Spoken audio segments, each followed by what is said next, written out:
All right, welcome to another installment of Studies in the Gospel of Mark. Today we're going to be looking at Mark chapter 6, verses 14 to 29, still under the major heading of Proclamation.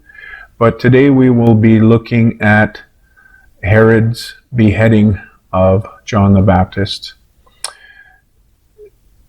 Both Matthew and Luke, the other synoptic Gospels, mention Herod's belief that Jesus was somehow mysteriously connected to John the Baptist. As we see in Mark and Matthew, the belief is that somehow John the Baptist had raised from the dead, and this was now Jesus.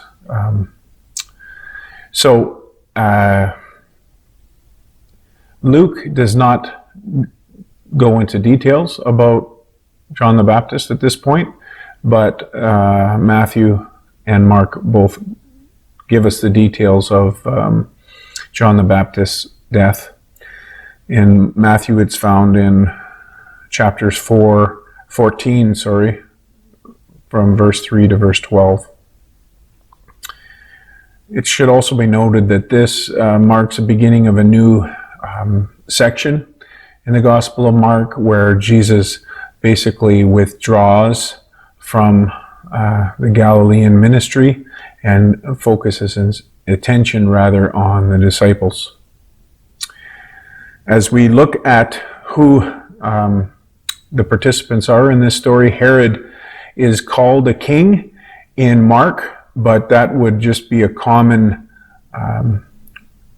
name given to him. It was not an official title. In fact, Matthew's account that calls him a tetrarch is his official title. And what tetrarch means is ruler of a quarter. When Herod the Great died, his kingdom was divided into four, and the sons were basically demoted into a type of governor.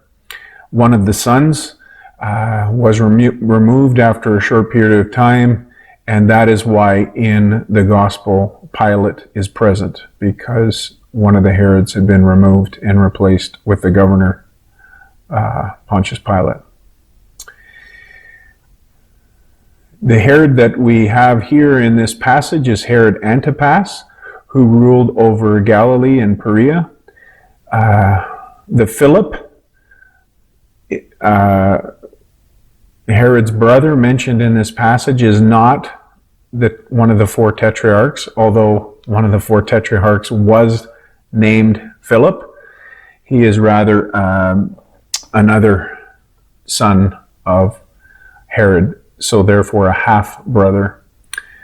Herodias, Philip's wife, who basically Herod Antipas stole, was also Herod's niece. And in Leviticus, the Jews were prohibited from sexual relations with a brother's wife. That, of course, did not include levirate marriage, which was allowed, but since Philip was still alive and this union was a result of a divorce, John preached against this marriage. And Mark and Matthew give a little bit of a different story here that might seem like a contradiction at first, but it isn't if we think about it at some length. Mark emphasized it was Herodias who had wanted John dead. Matthew speaks about it being Herod wanting John the Baptist dead. But you can imagine with the type of personality that Herod was, that he probably was very fickle, and he changed his mind. If we wanted to bring Josephus into this, Josephus, the Jewish historian, also mentions Herod. His account is closer to Matthew in that it places the desire to have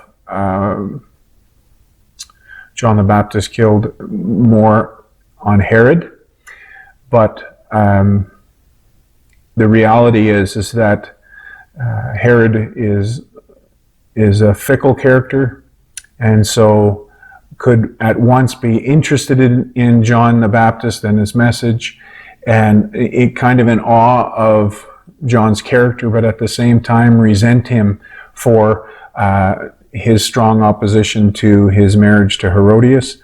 And also, and Josephus really emphasizes this aspect, that it was also a politically dangerous situation to have John the Baptist out and about preaching continuously against Herod's marriage. And so there are a lot of reasons why it would be expedient to see John the Baptist put to death, and we will get to the details of that now. Herodias' daughter, not named in either Mark or Matthew that give the account of John the Baptist's death, is mentioned by name in Josephus as Salome, and she was probably between the ages of 12 and 14 years old, and it's likely that she did a lewd dance for her her stepfather, for his birthday celebration. This reflects the very corrupt and reprobate character of the Herodians. They were known to be people who flaunted their power and lived very luxurious and sinful lifestyles. And so it's not surprising that they would use this young girl, their own flesh and blood, to entertain themselves. When Herod saw that she danced well, he offered her half the kingdom. Now, this was no doubt partially induced by copious amounts of alcohol, and it clouded his judgment, but it soon put him in a difficult predicament, because when Salome asked her mother what she should ask for, she quickly responded, the head of John the Baptist on a plate. This implies that this was a plan, that Herodias had tricked John, her husband, into a situation where he would be forced to save face and execute John the Baptist, which is exactly what happened. And we are told that after this very quick execution happened, that John's disciples came, gathered the body, and placed it in a tomb. What is the significance of this story in the Gospels? Well, first, there's historical similarities between this and Elijah's encounter with Jezebel and Ahab. But it also looks forward and foreshadows Christ's own passion. In fact, some commentators say that Mark has two passion narratives. The first is the one that we're looking at today, the passion of John the Baptist, and the second, Christ's passion. And how the forerunner of Jesus had to walk ahead of Jesus and also experienced injustice in the same way.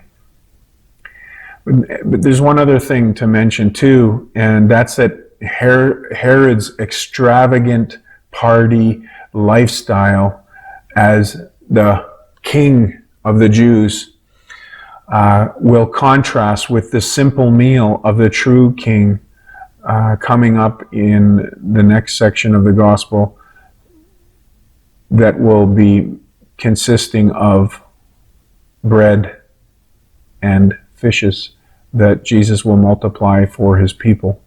And so that's another way in which this story or pericope fits into the Gospel of Mark.